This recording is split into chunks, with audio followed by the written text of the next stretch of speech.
아까 우리 철기가 등장한 이후에 여러 나라 배웠죠? 자, 여러분들 아까 부여, 고구려, 옥저, 동해, 산하는 시험 문제에 꼭 한 문제씩 나와요. 그런데 어느 게 중요해? 이렇게 말하기는 매우 어렵더라고. 어떤 게 나올지 몰라. 그러니까 내 능력껏 다 외워는 놔야 되겠다. 그런 생각이 들어요. 그럼 봐봐. 그렇게 여러 나라가 등장하고 이제 나가야 되는 건 삼국시대를 나갈 거야. 그 삼국시대를 우리는 고대 국가 이렇게 얘기한단 말이야. 그럼 그 삼국시대에는 어떤 나라들이 있나 한번 살펴볼게. 자, 있잖아. 삼국시대. 그럼 우리는 삼국시대는 어느 나라? 삼국시대. 잠깐. 자, 삼국시대를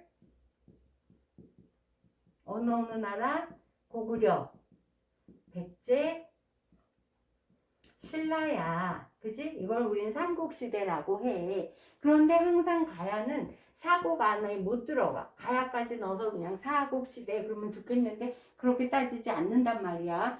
그러면 가야를 뺀 나머지를 우리는 삼국시대. 이 삼국시대는 어때야 삼국시대가 되냐. 요거는 이때를 우리는 고대 국가 이렇게 얘기하는데, 그럼 고대 국가가 되기 위한 거는 규칙이 있어. 뭐를 이루어야 해. 그거를 우리는 중앙집권 국가라고 해. 중앙집권 국가야. 이건 뭐냐 하면 권력이 집중됐어. 어디에? 중앙에. 이거를 중앙집권 국가. 그러면 그 중앙에 누가 있다? 바로 내가 있어. 그 사람이 왕이야. 그지? 그러면 그 중앙에 모든 것이 집중되어 있는 강력한 왕. 이 사람이 나와야 고대 국가가 된다. 이런 나라들을 우리는 고구려, 백제, 신라, 삼국시대라고 한다. 됐지? 자, 이제 이렇게 왕이 나오는 요 시대를 고대 국가, 그러면 이렇게 중앙집권 국가가 되기 위한 조건이 있어. 첫 번째 뭐가 돼야 돼? 부자 상속. 부자들만 상속받을 게 있다고? 설마 그렇게 생각하는 건 아니겠지? 자, 아빠가 왕이었어. 아빠가 돌아가시면 그의 큰아들이 왕이 돼. 그 얘기를 하는 거지. 두 번째, 율령관포야. 아, 이 나라에 뭔가 나라를 다스리는 데 필요한 행정체제나 규칙이 생겼어. 그런 걸 얘기하는 거야. 역관 등 관복의 색깔은 뭐 이런 규칙. 그 다음 이제 세 번째, 불교 수용이야. 근데 불교 수용은, 이때 불교는 호국불교야. 그래서 이거는 나라를 위한 불교야. 그래서 이때 생각했을 때는 부처는 곧 누구다? 왕이다. 왕즉 불즉 왕 이렇게 얘기했단 말이야. 그러면 부처같이 강력한 왕이야? 이건 완전히 왕권인 강한 왕이야. 이 얘기를 하는 거지. 자, 네 번째, 영토 확장이야. 이런 게 가능해야만 고대 국가가 된다. 그지? 그럼 이제 우리가 이제부터 배울 건 고대 국가란 어떤 나라를 어떻게 해서 고대 국가가 되어 갔나 그걸 한번 살펴볼 거야. 자, 이제 고대 국가가 되는 과정을 잠시. 자, 그러면 각 나라는 언제 세워졌나 한번 볼게. 그리고 각 나라의 수도는 어디에서 시작하나 그것도 한번 봅시다. 자, 선생님 지도는 여러분 다 알지? 너무 못생기고 너무 이상한 지도예요. 이해해 주세요. 자, 있잖아. 제일 먼저 생긴 나라는 어느 나라일까? 여러분들은 다 알아. 근데 우리 교과서를 만드는 나라에서 인정하는 역사학자들만 몰라. 신기하죠? 우리나라는 식민사관이 아주 너무나 뿌리 깊이 박혀 있어. 그래서 교과서에서는 신라가 제일 먼저래. 근데 여러분들은 알죠? 고구려가 먼저인 거. 해모수가 40줄 때 단군 안검의 후손이야. 그리고 해모수가 유아부인이 그래서 낳은 아들이 주몽이야. 그래서 고구려가 제일 먼저야 되는 건 맞아요. 교과서는 그렇게 말을 안 해. 근데 우리는 시험 공부를 하는 거니까 교과서를 따라가야지. 이렇게 이중적인 걸 우리는 꼬맹이 때부터 배워야 돼. 슬픈 역사야. 그지? 자, 이제 일단 먼저 신라가 먼저 생겼대요. 그럼 신라부터 봅시다. 자, 이곳이 신라야. 자, 여기 동해와 진안이 겹쳐진 신라야. 자, 신라는 언제쯤? BC 57년에 세워졌어. 누가 세웠어? 박혁거세가. 수도는 금성 혹은 경주라고 해. 됐지? 그 위치가 요쯤 될 거라고 보고. 자, 그 다음 이제 고구려로 넘어갈게요. 자, 이제 고구려야. 고구려는 언제? BC 37년에 누가? 주몽이 어디에서? 졸본에서. 됐지? 자, 선생님이 표시 나게 칼라로 바꿔볼게요.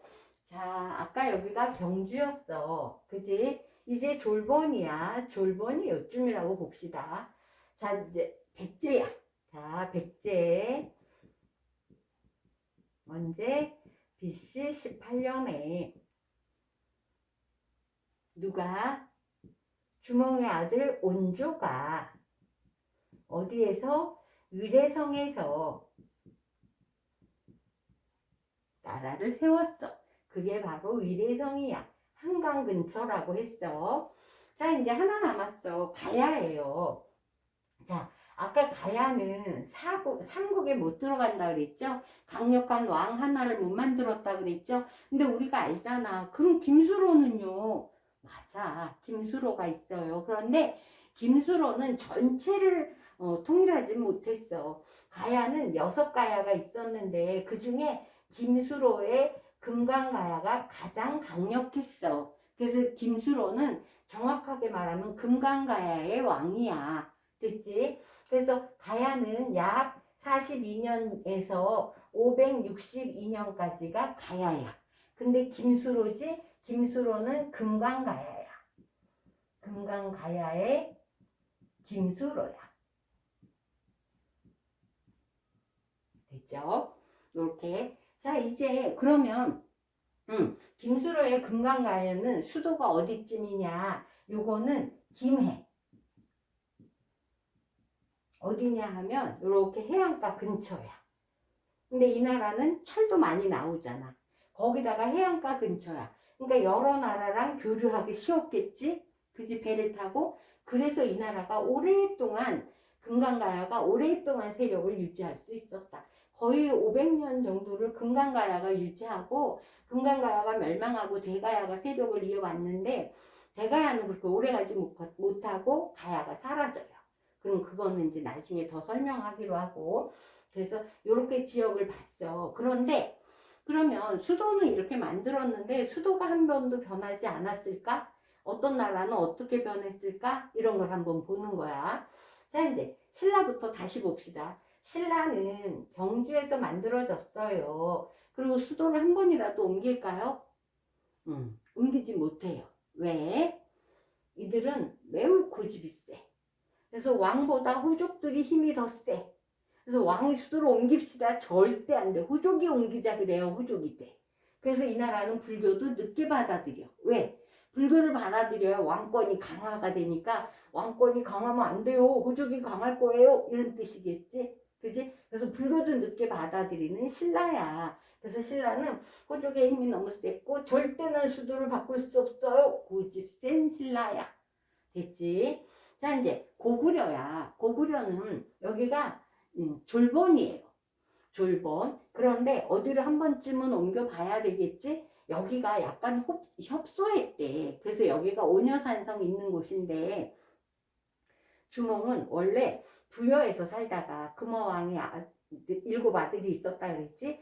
거기 부여에 같이 살다가 이 7아들이 너무 시기 질투를 해. 주몽이 너무 잘생기고 너무 똑똑하고 못하는 게 없고 사냥도 잘하고 너무 잘났어.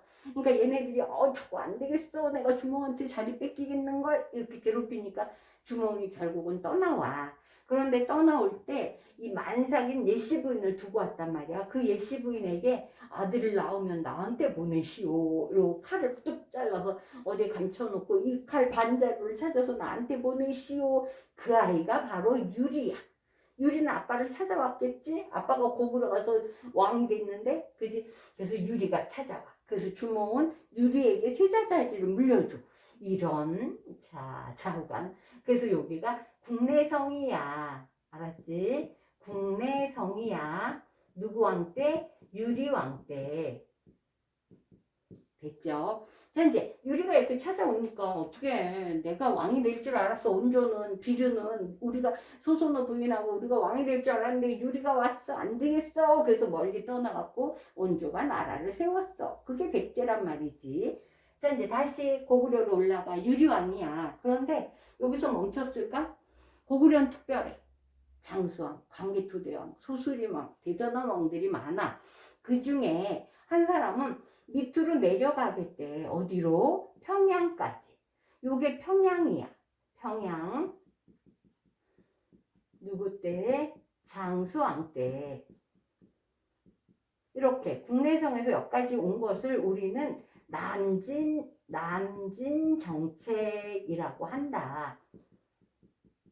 자, 장수왕은 광개토대왕의 아들이야. 그런데 광개토대왕은 옆으로 영토 확장을 어마무시하게 했어. 그래서 최고의 영토를 확보한 게 아마 광개토대왕이겠지? 근데 나중에 보면 뭐 문자왕 막 이런 얘기도 나와. 근데 어쨌든 최대의 영토를 확보했어. 광개토대왕. 그 장수왕도 저 몽골까지 갔다 와. 그런데 왜 그렇게 갔으면 수도를 더 저쪽으로 가서 중국을 싹 먹어버리지 왜 일로 내려왔을까? 그지? 장수왕이 이쪽으로 내려와. 그런데 수도를 국내성에서 여기까지 옮기려면 어마무시한 비용이 들어. 왕족을 다 데리고 내려가야 하고 가면 또 궁을 다시 지어야 하고 얼마나 힘든 일이면 천도야. 하늘을 옮기는 거야. 그치? 이렇게 힘든 거란 말이지. 그래서 이렇게 힘들게 옮긴 데에는 이유가 있어야 돼.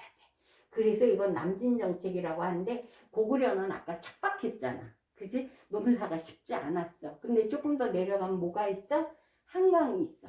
그지? 그래서 우리는 한강에 넓은 평야와 물과 이런 게 필요해서 장수왕은 내려온 거 아니겠나. 그랬었잖아. 장수왕이 나중에 충주까지 내려가. 그래서 충주에다가 충주 고구려비도 세워. 그럼 봐봐. 이때 당시에 고구려 군인이 등장했다. 그럼 누가 제일 깜짝 놀래? 고구려 군이 말을 타고 내려와요. 그럼 누가 제일 무서워할까? 백제와 신라가. 와, 고구려 군 온대요. 고구려 군 온대. 우리 어떻게 하면 좋아요? 우왕좌왕하다가 안 되겠어. 일단 수도부터 옮깁시다. 이거란 말이야. 그래서 백제도 수도를 옮기게 돼. 이제 설명해 줄게. 자, 일단 고구려 거 먼저 마무리. 고구려는 졸본에서 시작했어. 국내성을 한번 옮겼어. 평양까지도 옮겼어요. 됐지? 자, 이제 요까지. 그 다음에 이제 백제로 다시 넘어갈게요. 이제 백제야. 백제는 BC 18년에 만들어졌대. 그래서 맨 처음에 만들어질 때는 어디에서 만들어졌다? 위례성에서. 위례성은 한강 근처예요. 위례성에서 나라를 만들었는데, 자, 맨 처음 만들었을 때는 면적도 넓지 않았어. 근데 갈수록 뭐, 목지궁, 마한, 침례다리 다 점령하고 어마무시하게 커진단 말이야. 나중엔 평양까지 공격을 해. 근초고왕 때. 그건 이제 나중에 그때 해요. 자, 이제 위례성에 있는데 조금 아까 누가 내려왔어? 장수왕이 남쪽으로 내려오고 있지? 오, 고구려가 내려와요. 그럼 얘네가 큰일 난다 그랬지? 그래서 얘네가 나제 동맹을 맺고 나중엔 결혼 동맹도 맺어요. 그런데 어쨌든 얘가 내려오니까 어떻게 수도를 한번 옮겨야 되겠어? 어디로? 웅진이야. 웅진. 웅진이라 그랬어. 웅진은 지금의 어디냐 하면 웅진은 공주야. 누구 왕 때? 문주 왕 때. 그러면 얘는 왕권이 강해서 이사했다? 아니다. 고구려한테 쫓겨서 이사했다. 됐지? 근데 여기 웅진이 이렇게 협소했대. 그리고 이제 시간이 좀 지나고 아주 위대한 왕이 등장해. 그 왕의 이름이 바로 성왕이야. 성왕 때에 어디로 수도를 옮기냐면 여긴 사비야. 그 낙화암, 삼천궁녀가 떨어졌다는 낙화암, 거기가 부여란 말이야. 지금의 부여. 어느 왕 때? 성왕 때. 자, 왕의 이름에 성자가 들어간 왕은 보통 왕이 아니야. 그래서 성왕이 등장했다는 거는 보통 왕이 아니야. 그래서 있잖아, 이때 부여는 나라의 이름을 남부여라고, 남부여로 나라의 이름도 다시 정했어. 이럴 정도로 남부여야. 자, 이렇게 해서 수도를 한 번씩 옮겼다는 거. 그럼 이제 가야를 마저 볼게. 가야는 금강가야 다음에 어떤 가야가 온다? 대가야가 온다. 대가야는 수도가 어디다? 요렇게 고령 지역이야. 고령. 그러면 고령이야. 이렇게 되면 요때 그래서 여기가 고령. 자, 금강가야는 김해야. 그리고 대가야는 고령이야. 그러면 요 단어가 더 중요하기도 해. 알았지? 얘는 금강가야, 얘는 대가야. 이런 것까지 기억해 줘야 돼. 그러면 잠시 있다가 이제 각 나라가 어떻게 변화하나 걔를 한번 볼 거야.